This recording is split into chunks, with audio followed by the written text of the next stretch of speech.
I want you to take a second and just picture the foundation of human civilization. Right, like the literal building block. Exactly. Just close your eyes well, unless you're driving, of course, and imagine the absolute bedrock of human survival and progress. What immediately comes to mind? I mean, you're probably picturing the great immovable stone pyramids of Egypt, right? Yeah, or maybe the massive heavy oak hulls of giant sailing ships that cross the oceans, Yeah. or the dense forged iron swords and plowshares of ancient empires. Because we have this natural, almost instinctual gravitation toward things that are hard. Yes, things that are heavy, rigid, and impenetrable. We just equate density with endurance. But what if the unsung hero of human survival wasn't any of those rigid things? Which is such a wild concept to wrap your head around. It really is. Like, what if the real foundation was actually a soft, water-loving tree that just bends in the wind? It completely forces a reevaluation of what we consider strong. You know, when we look back at historical power, our brains are just trained to look for resistance. Right, the fortress walls that repel the cannonball. Exactly. Or the oak tree that refuses to bow to the hurricane. But the organism we are examining today presents a totally different, highly subversive argument. True endurance actually has nothing to do with resistance. And that completely flips the script, which is why I am so incredibly excited about this deep dive today. We are unpacking a massive stack of research, historical archives, and biological studies all centered on the willow tree. When you actually get into the granular details of this plant, it is just staggering. It's not just a landscaping choice. This organism operates simultaneously as a biological marvel, a medicinal goldmine, a cultural vessel for profound human grief, and honestly, a philosophical masterclass in survival. It really does it all. So our mission today is to explore how the willow proves to humanity that true strength isn't about bracing against the storm. Sometimes, the most resilient thing you can do is learn how to bend. The multi-layered nature of this tree is really what sets it apart from almost anything else in the botanical world. I mean, it is working on the physical layer of human infrastructure, the biochemical layer of our internal health. The cultural layer of our mythology. Right, and the ecological layer of planetary repair. You never look at a willow and just see wood and leaves.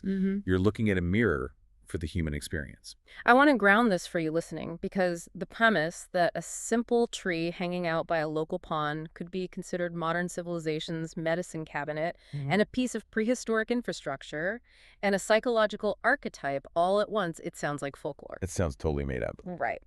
But we are going to walk through the actual mechanisms of how this works. By the end of this deep dive, you're going to look at a riverside tree and see an ancient pharmacy and the ultimate blueprint for navigating an unpredictable world. But to understand the philosophy and the history, we really have to start with the hardware. The biology. Exactly. We have to start with the biology. Which is crazy because I always thought a willow was just the big weeping tree you see in cemeteries, but the taxonomy here is massive. Oh, it's entirely sprawling.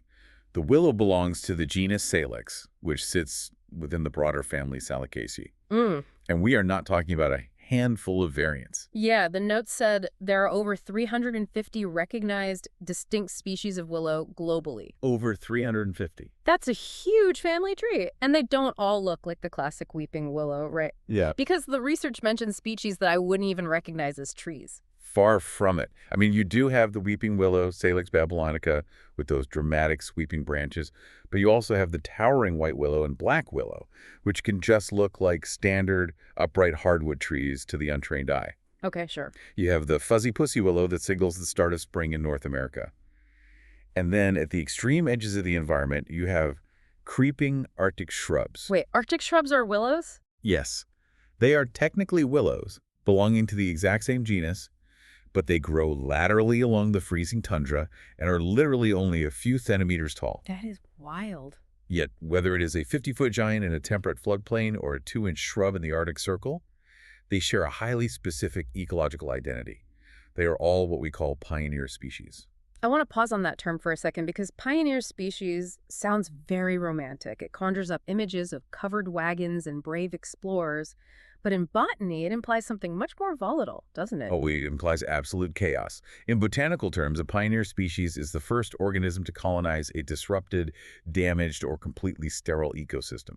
So they aren't looking for a quiet forest to settle down in. Not at all. Willows do not want to grow in a mature, quiet, stable pine forest.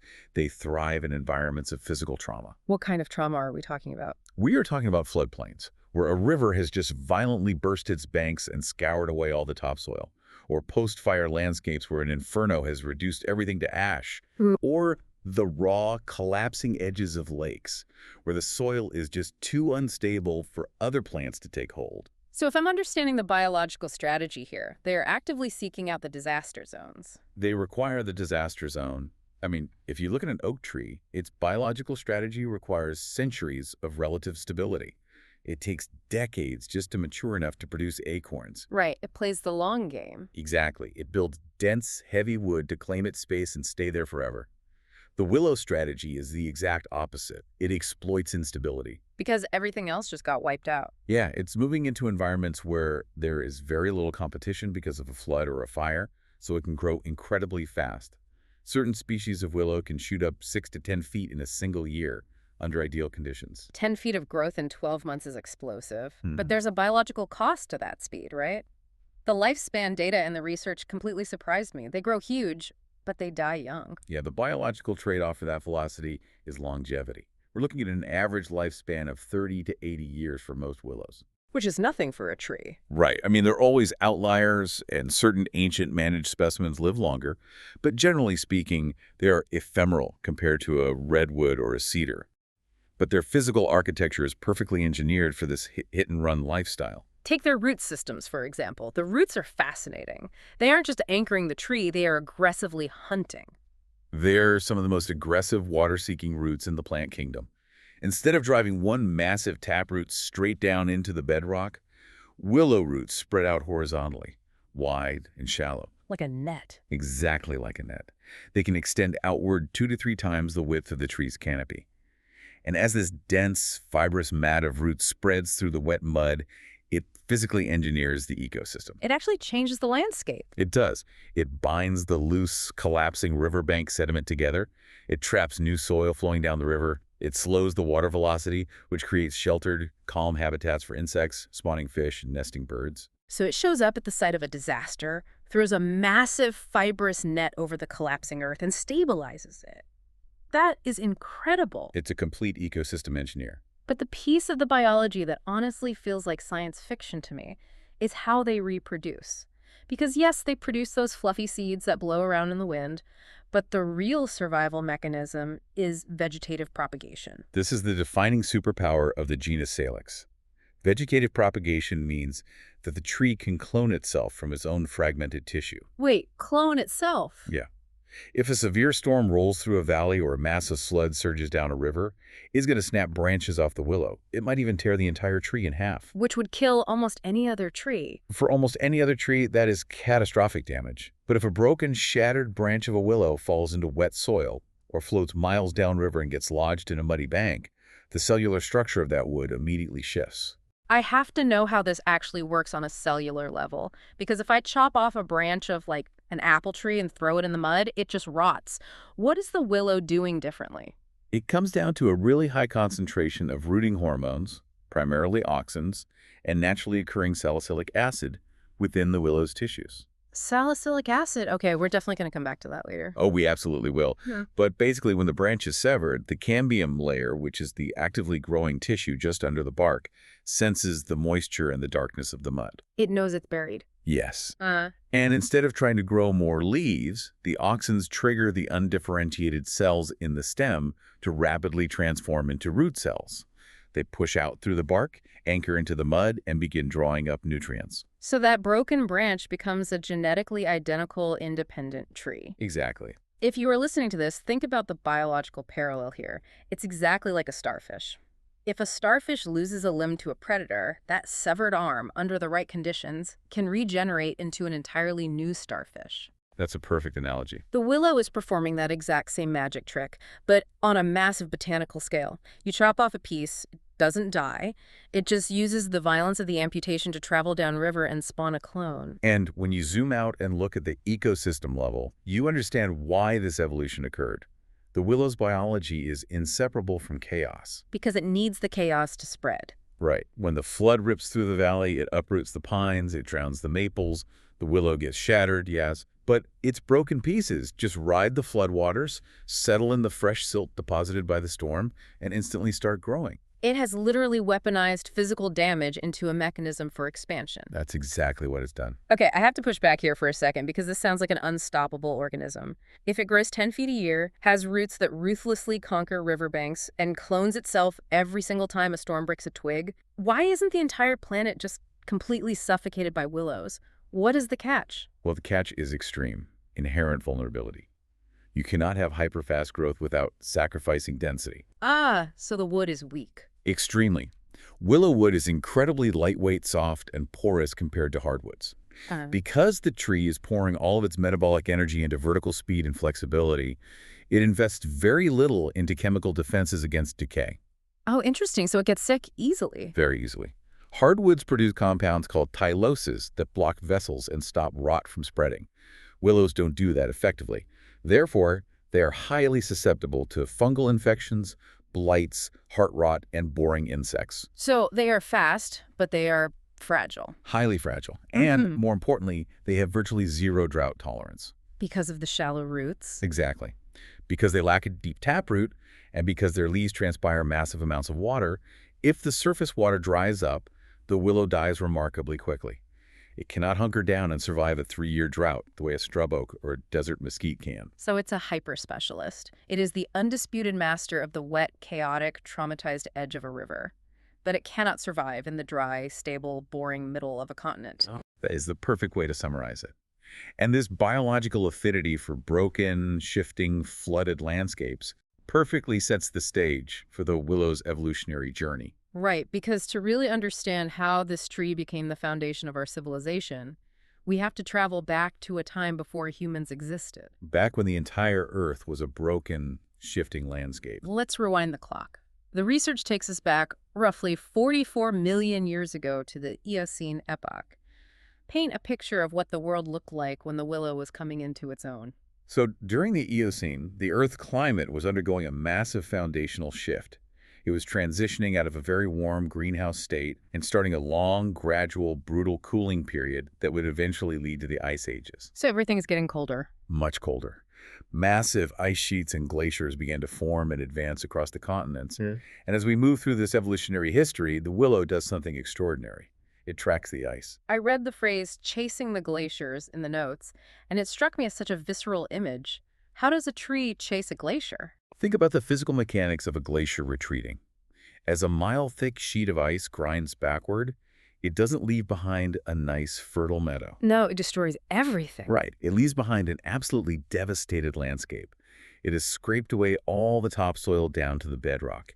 It leaves behind massive piles of crushed rock called moraines and huge, unstable, outwash plains flooded with freezing meltwater. It's a sterile, traumatized environment. Completely sterile, and almost nothing can grow there. Except the willow. Except the willow. With those tiny, fluffy seeds that can travel for miles on the freezing wind and its ability to clone itself from a broken twig in wet, unstable mud, it was the ultimate colonization machine for this brand new, empty world. So as the ice pulled back across the northern hemisphere, the willow followed the meltwater, dominating the raw earth left behind. Exactly. So we shouldn't picture ancient willows forming these massive, dark, brooding forests that stretch for thousands of miles like the boreal pine forests. No, their topography is entirely different. The paleontological consensus frames the willow not as a relic of a stable ancient forest, but as the tree of the aftermath. I love that phrase, tree of the aftermath. It's very fitting. They formed linear forests, wandering ribbons of green that exclusively traced the paths of moving rivers and the chaotic edges of glacial lakes. If you're listening, think of the willow as nature's first responder. It's the paramedic of the botanical world. A glacier scrapes the earth, or a catastrophic flood wipes out a valley that is total ecological trauma. The patient is bleeding out. Right, which in ecological terms means massive soil erosion. The willow rushes in, throws down those aggressive fibrous roots to stop the bleeding, stabilizes the bank, and holds the environment together just long enough so that other, slower, heavier trees can eventually move in centuries later. That analogy holds up perfectly. And what adds another layer of brilliance to this evolutionary era is how the willow co-evolves with the animals that lived in these recovering landscapes. You mean the beaver? Yes, specifically the beaver. The relationship between the willow and the beaver is one of the most elegant ecological feedback loops in nature. I found this part of the research completely counterintuitive. I mean, you would assume that an animal whose primary purpose is chopping down trees with its teeth would be the mortal enemy of the tree. In a standard predator-prey dynamic, yes, absolutely. But remember the willow's cloning superpower and its growth speed. Oh, right. When a beaver chews through a main willow stem to eat the bark or build a dam, it is performing a process naturally that foresters call coppicing. What happens chemically when the tree gets chopped down like that? When the main trunk is severed, it removes the tree's apical dominance. Which is what? That's the main growing tip that suppresses the growth of lower branches. So without that suppression, the willow's root system immediately flushes hormones into the stump, causing it to violently shoot up dozens of new, hyper-fast growing stems. Oh, wow. So the beaver doesn't kill it, it just multiplies it. Exactly. So the beaver gets its building material. The beaver builds a dam. The dam backs up the river, flooding the valley and creating a massive new wetland. And what does the willow need more than anything else to survive? A massive, flooded wetland. Precisely. The beaver's destruction actively creates the exact hydrological conditions the willow requires to spread its clones and seeds. They evolved to be broken by beavers because the breaking guarantees their future habitat. That is mind-blowing. They require their own destruction to thrive. Is the willow entirely unique in this, or are there other trees playing this same game? Well, it's a family business. The Saldicaceae family includes poplars, cottonwoods, and aspens. Oh, aspens do this too. Yes. If you look at an aspen grove, for example, it shares that exact same strategy of fast growth, massive cloning through connected root systems, and colonizing a landscape immediately after a disturbance, like a crown fire. They're an entire botanical lineage dedicated to recovery and transition. Okay, so we have established this organism, evolutionarily forged in the freezing aftermath of glaciers, functioning as nature's paramedic, thriving on physical destruction. Now, we have to pivot to the moment humanity enters the picture. Which changes everything. It really does, because early humans walking out into these river valleys looked at this fast-growing flexible tree and realized it was the ultimate tool. This is where the willow becomes the working-class hero of early civilization. This is a massive anthropological shift, because the willow transitioned from being an ecological infrastructure to being literal human infrastructure. Right. Before humanity had access to cheap metals, before we had synthetic plastics, before we had carbon fiber, how did we carry things? How did we move materials from point A to point B? We used flexible willow. The archaeological records in the notes highlight evidence of woven willow basketry dating back roughly 9,500 years. If you are listening to this, really let that sink in. Nearly 10 millennia ago, human beings figured out the exact biomechanical properties of these long, thin willow shoots. The biomechanics are key here. Willow wood has a very specific ratio of lignin, which provides stiffness, to cellulose, which provides tensile strength. So it's bendy but tough. Very. If you soak a young willow shoot in water, you can bend it back on itself almost completely without snapping the wood fibers. It was the perfect material to weave together. And humans didn't just stop at baskets for carrying berries. The sheer variety of applications is staggering. It's everywhere in the historical record. They used it to build wattle and daub housing. Yes, wattle and daub is foundational to human settlement. You take vertical wooden stakes and you weave hundreds of flexible willow branches horizontally between them to create a tight, rigid lattice. That's the wattle. That's the wattle. Then you pack it with a mixture of mud, clay, and animal dung, the daub, to insulate it. Entire villages, entire early towns were constructed using the willow as the structural rebar for their walls. They also used it to weave giant fish traps that could be submerged in fast-flowing rivers without being crushed by the current. They wove fences to pen in early domesticated animals. They wove baby cradles. They even built boats. The coracles. Yes, the coracle. I was looking up the engineering of a coracle, and it's brilliant.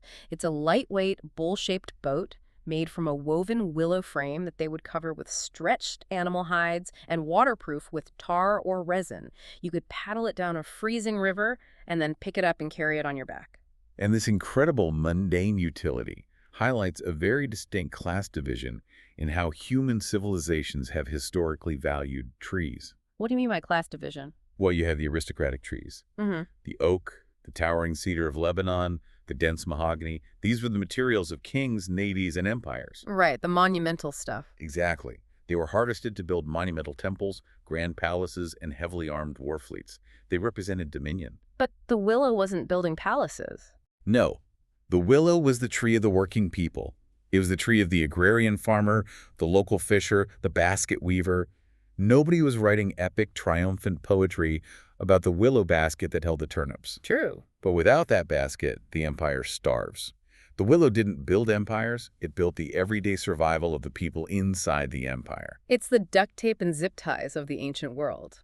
It's not glamorous, but it is the hidden, flexible glue keeping the entire operation running. That's a great way to put it. But the willow's utility wasn't just physical. It didn't just carry our food. It healed our bodies.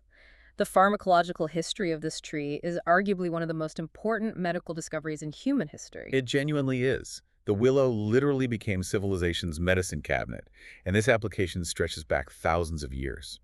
We see remedies derived from the sap and the inner bark of the willow appearing in the Ebers Papyrus from ancient Egypt, which dates back to roughly 1500 BCE. That is incredibly old. It is. They were using it specifically to treat joint pain and inflammatory conditions. And it wasn't just the Egyptians. The ancient Greeks were doing it too. Hippocrates, often called the father of modern medicine, routinely prescribed chewing on willow bark or brewing a strong tea from it to reduce fever and alleviate the severe pain of childbirth. Wow. Dioscorides, the Greek physician working in the Roman army centuries later, recorded the exact same applications. Okay, if I'm a patient in ancient Greece and I drink willow bark tea, why does my headache go away? What is actually in the tree? The tree produces a chemical compound called salicin. In the wild, the willow produces salicin as a defense mechanism. It triggers something called systemic acquired resistance, which helps the tree fight off pathogens and fungal attacks. Okay, so it's immune support for the tree. Exactly. But when a human ingests salicin, our digestive enzymes metabolize it into salicylic acid. Salicylic acid is a potent anti-inflammatory and analgesic. Which means it stops pain. Right. It blocks the production of prostaglandins in the human body, which are the chemicals that transmit pain signals and trigger inflammation. So for millennia, local healers and midwives are stripping the bark of this swamp tree, boiling it down, and unknowingly administering complex chemical inhibitors to their patients. But how do we get from a Roman physician making bark tea to the modern pharmaceutical industry? The crucial leap happens in 18th century England. In 1763, a man named Reverend Edward Stone presented a landmark report to the Royal Society in London. What did he find? Well, Reverend Stone lived in Oxfordshire, an area prone to dampness and what they call agues, malarial fevers, chills, and severe aches. Stone noticed that the bark of the white willow tasted incredibly bitter. Why does the taste matter? Because at the time, the gold standard treatment for malarial fever was Peruvian bark, derived from the cinchona tree in South America, which contains quinine. Peruvian bark is also intensely bitter. Ah, I see where this is going. Stone operated on a somewhat flawed but ultimately lucky premise called the doctrine of signatures, which essentially theorized that a disease and its cure often occur in the same environment. He figured since the willow grows in the damp swamps where these fevers originate, and it tastes just as bitter as Peruvian bark, maybe it cures the fever. That is some wild logic, but okay. It was.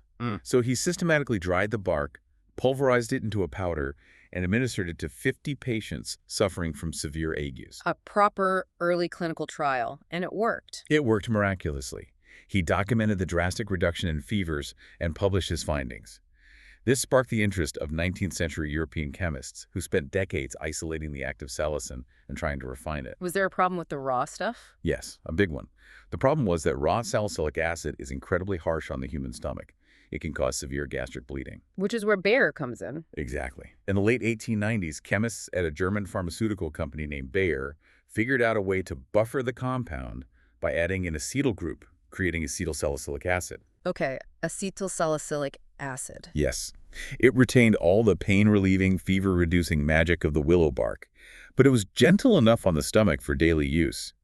In 1899, they commercialized this new powder globally under a trade name you definitely know, aspirin.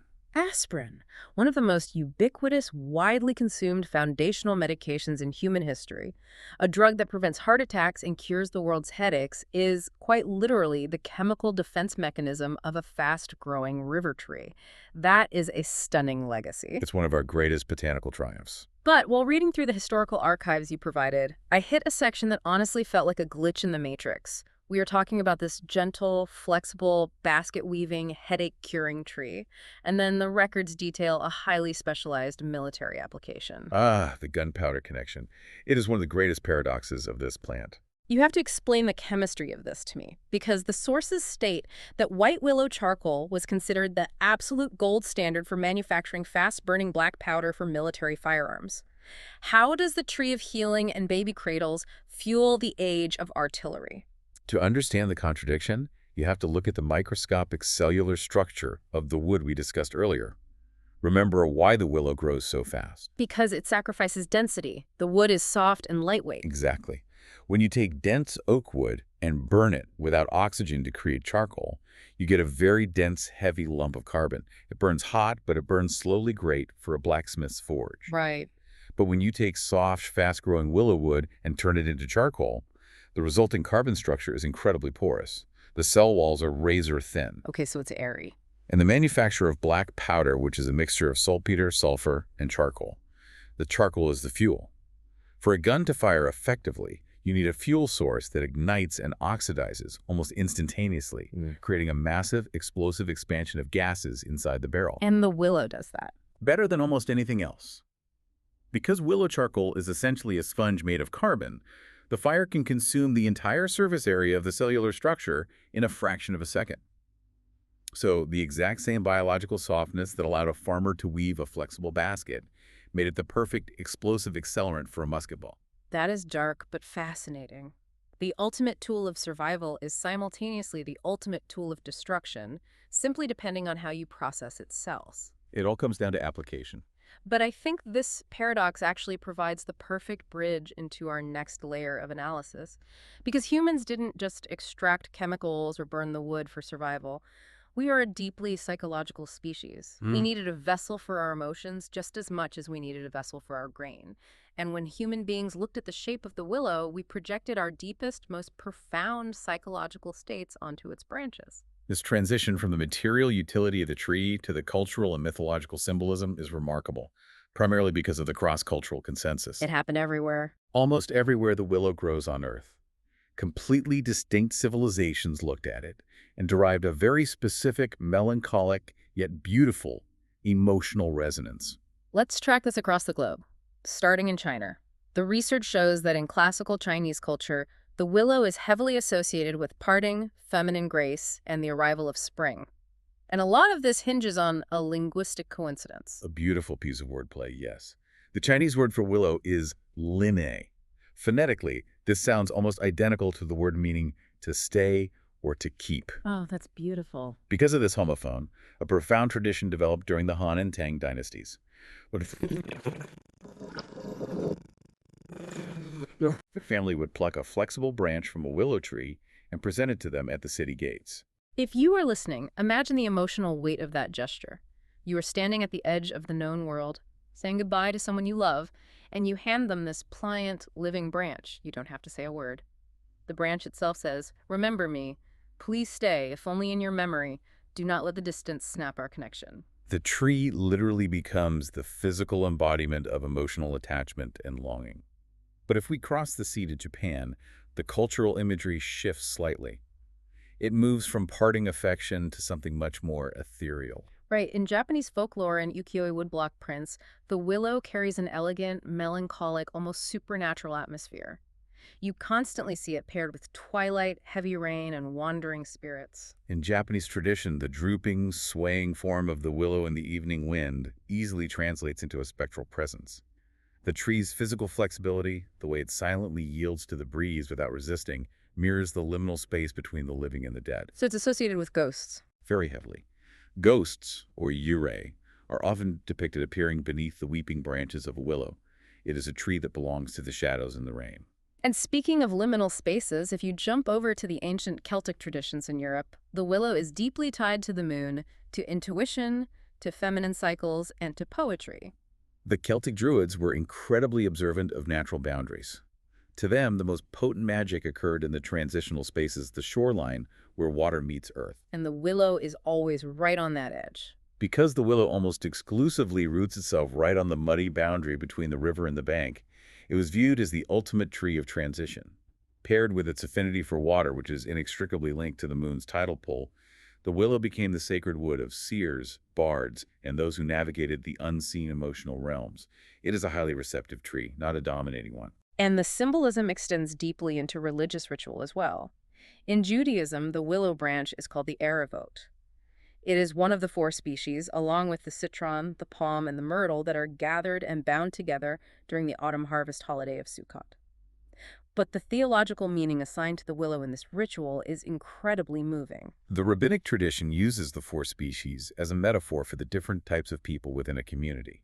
The citron has both a beautiful fragrance and a sweet taste, representing a person who has both deep scriptural knowledge and a life of good deeds. Okay. The palm and the myrtle have one or the other, but the willow has neither fragrance nor taste. So it represents the person who feels they have no profound wisdom and perhaps no extraordinary acts of charity to their name. Exactly. It represents the most ordinary, perhaps the most spiritually barren individual. Yet during the ritual of Sukkot, the willow is bound tightly together with the other 3 plants. The blessing cannot be recited. The ritual is considered entirely invalid if the willow is missing. It is an absolute requirement. I find that incredibly profound. It's a theological statement that even the person who feels they have absolutely nothing special to offer, no great fragrance to share with the world, is still an essential, irreplaceable piece of the community. They belong in the sacred bundle. You cannot have a complete society without them. It's a really beautiful inclusion. But when we move into the Western, European, and later American traditions, the willow takes on a very specific, very heavy burden. It becomes the ultimate emblem of grief. Historically, it started with practical substitution. In colder northern European climates, palm branches obviously didn't grow. So early Christians used the flexible, early budding branches of the willow as a substitute during Palm Sunday processions. That makes sense. But culturally, particularly moving into the 18th and 19th centuries, it became completely cemented as the iconography of mourning. The weeping willow. If you walk through any historic Victorian cemetery in London, in Boston, in Savannah, and look closely at the gravestones, you will see it everywhere. Carved into the marble, there's almost always an urn, representing the ashes of the deceased, sitting underneath the dramatically sweeping, bowed branches of a willow tree. It was inescapable. It permeated literature, too. Shakespeare clearly loved using the willow to foreshadow the demise of his tragic women. In Othello, Desdemona sings the haunting willow song right before she is murdered. In Hamlet, Ophelia drowns only after falling from a willow tree that is leaning over a brook. So we have all these disparate cultures: the Chinese traveler at the city gate, the Japanese artist painting a ghost in the rain, the Celtic poet, the Jewish worshiper holding the bundle, the Victorian mourner carving marble. We have to look at the synthesis here. Why did humanity universally project these specific, heavy, melancholic meanings onto this one genus of plant? Well, I think the answer is right in front of us. It's the physical architecture of the tree. I want you, the listener, to think about the physical posture of human sorrow. Think about someone who is completely overwhelmed by grief, sitting on a bench. Their head is bowed forward, their shoulders slumped down toward the earth, their hair might fall forward, obscuring their face. Now look at the silhouette of a weeping willow. It is a one-to-one visual translation. The drooping, pliant branches of the willow perfectly mimic the heavy, defeated posture of human mourning. The tree quite literally looks like a person weeping. And consider where it grows. It almost always grows leaning directly over the water. Which is symbolic in itself.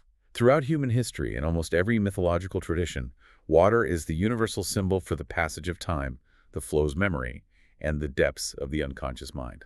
So you have this massive organism that physically resembles a sobbing human, leaning eternally over the river of time, staring at its own reflection. It acts as a mirror for what sorrow looks like when it is still alive. That's a very poetic way of seeing it. But here's my question for you, looking at the anthropology. Did these ancient cultures just look at the tree, say, that tree's posture looks sad, and leave it at that? Or did they understand its deeper biology, the fact that it bends without snapping, the fact that it survives the catastrophic flood, and intentionally map that resilience onto the human grieving process? That is the true brilliance of human observation. Ancient peoples were deeply embedded in the natural world. They didn't just see a sad tree. They saw a tree that was constantly battered by gale-force winds. They saw a tree that was submerged in freezing spring floods. They saw a tree that frequently had its branches ripped off. But they also saw a tree that never stopped growing. It just kept going. Right. When a Victorian mourner commissioned a willow to be carved on a gravestone, they weren't just saying, "I am sad." They were making a profound declaration of survival. They were saying, "I am bowed down by this immense weight. I am grieving, but I will not snap. I will yield to this sorrow, and I will survive this storm, just as the willow survives the flood." The tree literally teaches us how to process grief. That is beautiful. But as we move out of the 19th century and into the stark reality of the modern industrialized era, our relationship with the willow changes radically. We've gone from carving its image on gravestones to deploying its biology as a weapon against our own pollution. Let's shift gears and talk about the healing engine of modernity.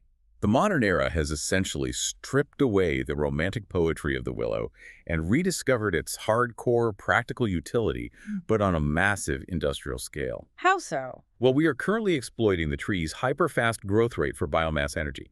Entire agricultural sectors use short rotation coppice systems where they plant fields of willows, let them grow for 3 years, harvest them down to the stump for wood pellets to burn for electricity, and let the stumps regenerate. And the sports industry relies on it entirely. Professional cricket bats are exclusively carved from cultivated English white willow. Think about the physics there. A heavy leather cricket ball is striking that bat at 90 miles an hour. It's a massive impact. Right. Hardwood like oak would shatter under the repeated vibration. The soft, porous, cellular structure of the willow actually absorbs the kinetic energy of the impact, compressing rather than splintering. But the most futuristic, almost sci-fi application in the modern research is a field called phytoremediation. Phytoremediation is arguably one of the most vital fields in modern environmental engineering. To break it down, we are using living plants to actively clean up severely polluted, poisoned soil and groundwater. And the willow is the absolute star of this field. Okay, stop right there and explain the mechanism. Because if I drink water contaminated with heavy metals, my organs fail. How does a wooden root system absorb toxic industrial waste and just keep growing? What is chemically happening inside the tree? It's an incredible biochemical process. Yeah. Willows have an unusually high genetic tolerance for heavy metals like cadmium, zinc, copper, and even certain radioactive isotopes. Because their aggressive root systems act like giant biological water pumps, a single mature tree can transpire hundreds of gallons of water a day. They suck the contaminants out of the soil along with the water. Okay, but where does the poison go? Once inside the roots, the tree produces specific proteins and molecules called chelators. These chelators bind to the toxic heavy metal ions, essentially neutralizing their toxicity. The tree then transports these bound metals up through the trunk and locks them away safely inside the vacuoles, the storage compartments of the leaf cells. They sequester the poison so it doesn't interfere with their own photosynthesis. So we can take an abandoned, highly toxic strip mine or a brownfield next to a chemical plant, plant a grid of willow cuttings, and the trees will literally suck the heavy metals out of the earth and trap them in their leaves. Yes. And in the autumn, before the leaves fall, the leaves can be harvested and safely disposed of, permanently removing the toxins from the local ecosystem. I want to highlight the staggering irony of this. For thousands of years, humanity stripped the bark off the willow tree to extract salicylic acid to cure our physical headaches. And now, in the 21st century, after we have industrialized and polluted the planet, we are deploying that exact same tree to cure our ecological headaches. We are literally asking the tree to eat our toxic mistakes. It is a complete reversal of the patient-healer dynamic. The willow is now functioning as the doctor for a poisoned earth. But this leads us into the core environmental paradox of our time. Because as the global climate changes, the willow is caught squarely in the crossfire of human ambition. The climate data in the notes points to two very alarming opposite trends. First, up in the Arctic, scientists are tracking a phenomenon called shrubbification.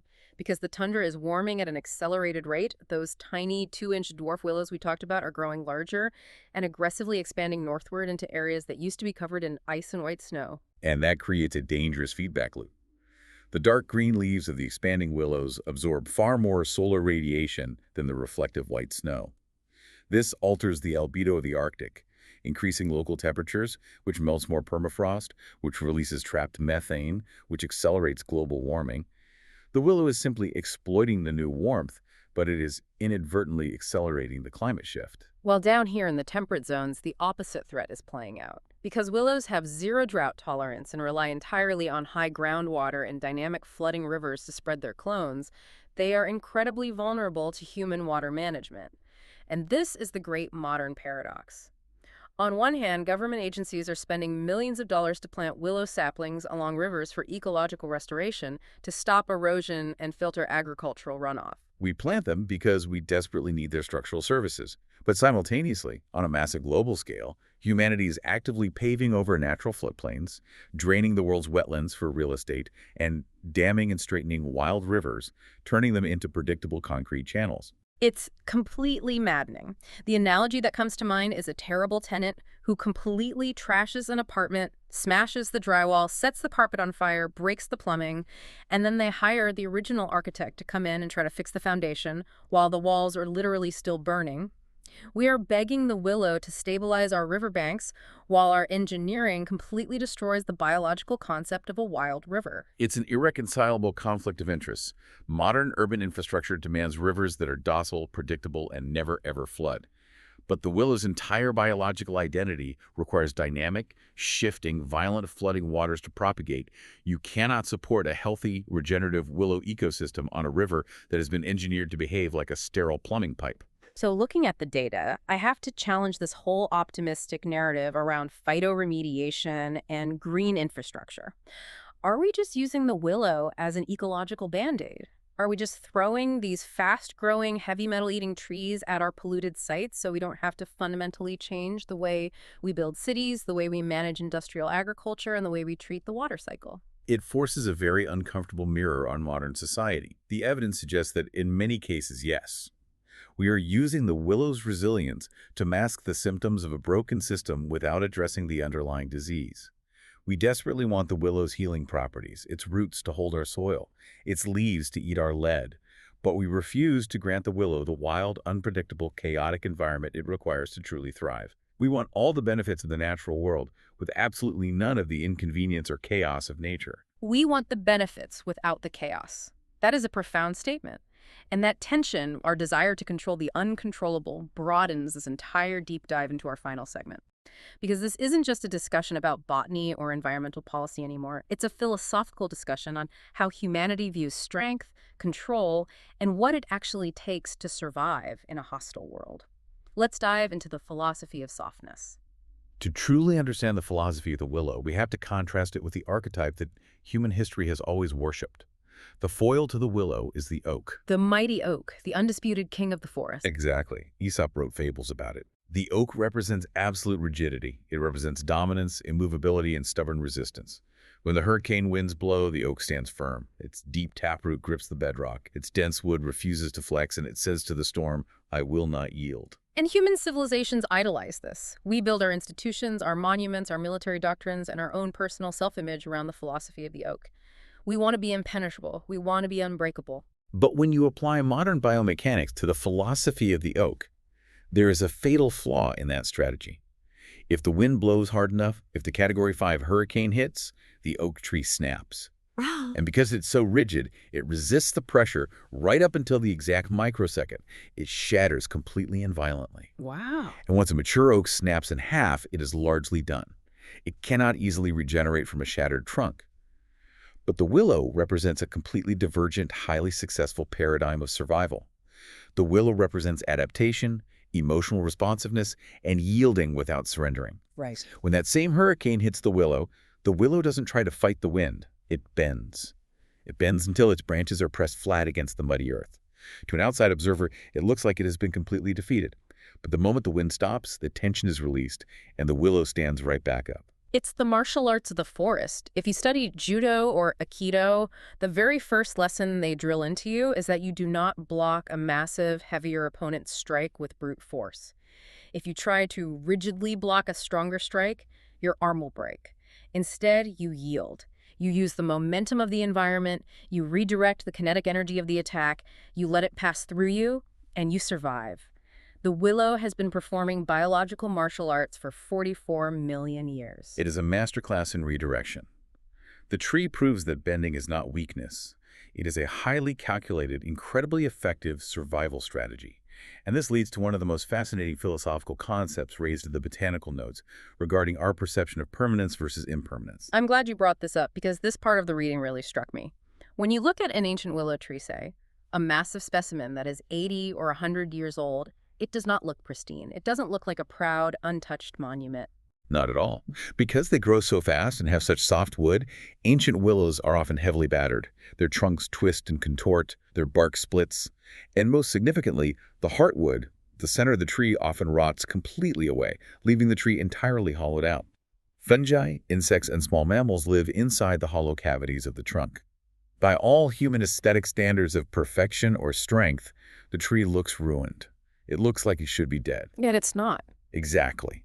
The cambium layer just beneath the bark continues to function perfectly.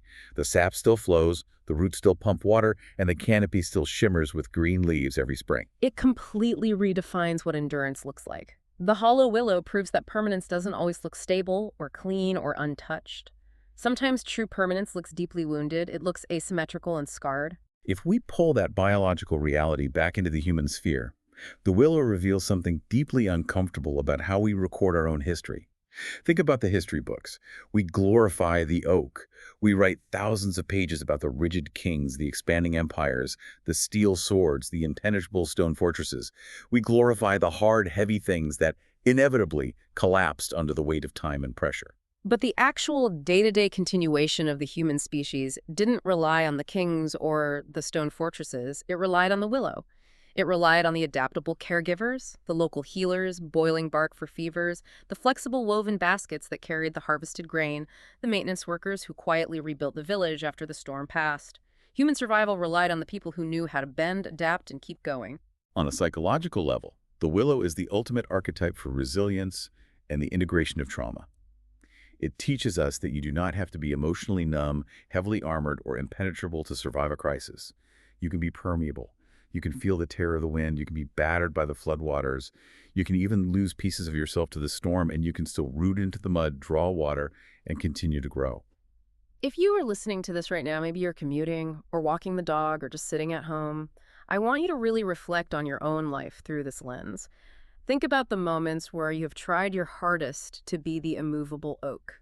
When a massive crisis hit, a sudden layoff at work, a brutal breakup, a severe health diagnosis, and you gritted your teeth, locked your joints, and said, "I will not let this break me. I will not cry. I will stand rigid." Ask yourself, did that rigidity actually save you? Or did the immense pressure of trying to remain immovable eventually cause you to snap? Did the effort of fighting the wind exhaust you more than the wind itself? And conversely, consider the times when you allowed yourself to be the willow. When you acknowledged the overwhelming force of the storm, allowed yourself to physically and emotionally feel the grief or the fear, bent to the new painful reality of the situation, and adapted to the landscape you were left with. The botanical record is clear, and the psychological record aligns perfectly. Softness is not a liability in a chaotic world.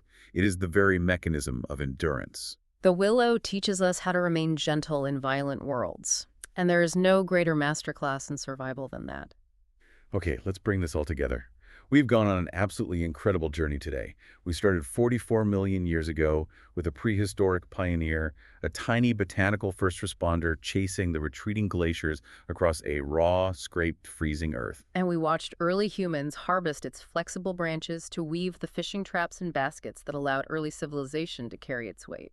We examined the chemical miracles locked inside its bark, watching it transform from an ancient Egyptian remedy into the aspirin that cures the fevers of the modern world. We saw how cultures separated by thousands of miles universally projected their deepest longings and sorrows onto its drooping leaves, turning it into the global symbol of poetic remembrance. And we confronted its modern paradox, the tree we are currently deploying to eat the heavy metals of our polluted soils, even as we aggressively pave over the wild, flooding rivers it calls home. So tomorrow, or next week, when you are walking through a local park or driving over a bridge and you look down and see a drooping, swaying willow tree leaning over the muddy water, I want you to pause. Remember that you aren't just looking at a pretty piece of civic landscaping. You are looking at a 44-million-year-old survivor. You are looking at the botanical foundation of human medicine and infrastructure. You are looking at the tree of continuity. It is a living, breathing reminder that survival does not belong exclusively to the hard, the heavy, and the rigid. Ultimately, the future belongs to the adaptable. We've talked a lot today about how the willow bends to survive external trauma and environmental chaos, how it yields to the hurricane to avoid snapping. But I want to leave you with one final thought to mull over something that takes this biological metaphor one step further into our own lives. We talked about how an ancient willow can become completely hollowed out by rot. It can be broken by storms, its main branches shattered, its core decaying, its trunk deeply scarred by time. Yet it takes those very broken branches, lets them fall into the wet mud, and uses them to sprout brand new genetically identical life. It doesn't hide its damage, it literally leverages its own destruction to create its future. So consider this. What if the willer's ultimate lesson isn't just about how we survive the external forces that batter us, about how we treat ourselves in the aftermath? If a simple, soft-wooded tree can become hollowed out, broken, and fragmented by time, yet still be considered majestic, essential, and vibrantly alive, why do we humans demand such unblemished, rigid perfection from ourselves? Why do we carry this belief that our traumas, our failures, and our scars somehow disqualify us from future growth? Maybe it is time we stop trying to hide our broken branches, pretending we've never been shattered by the storms of our life. Maybe, just like the true foundation of human civilization we pictured at the start, not the cold, unyielding stone of the pyramids, but the soft, yielding, scarred wood of the riverbank we need to accept our own flexibility. Instead of hiding the breaks, maybe we just need to figure out where we can plant them in the mud and see what incredible new life we can grow.